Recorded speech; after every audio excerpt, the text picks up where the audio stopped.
So nakauwi na ako, hindi ko pa rin nashi-share sa inyo kung ano yung mga perfumes na naamoy ko nung nagbakasyon kami sa Paris. Mas maraming tao akong naamoy na naka-perfume sa Paris. Normal naman yon. Kasi hindi naman namin first time na pumunta sa Paris. Talagang mahilig din sila sa perfumes. Ang una kong naamoy agad-agad is Baccarat Rouge 540 or pwedeng dupe yun kasi ang dami ng dupe ni Baccarat Rouge 540 and then Amouage Guidance. Actually, hindi nga ako sure kung lalaki yung may gamit nun eh. Parang lalaki yung may gamit ng Amouage Guidance. Yung mga susunod na perfumes, hindi ko na nahulaan exactly kung ano yung mga brands ng mga perfume pero ang dami sa kanila. Ang lakas gumamit ng perfume and yung mga perfumes nila is boozy, may tabako. Kahit mga babae gumagamit ng may tabako, smoky, mga sexy, full-bodied kind of perfumes.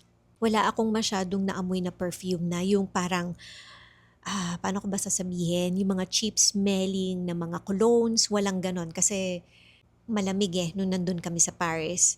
And ang mga gamit ng mga tao is malalakas. The thing lang is nung nasa Paris kami, ang daming nagsisigarilyo. So, ang dami ko ring naaamoy na mga tao na amoy yosi.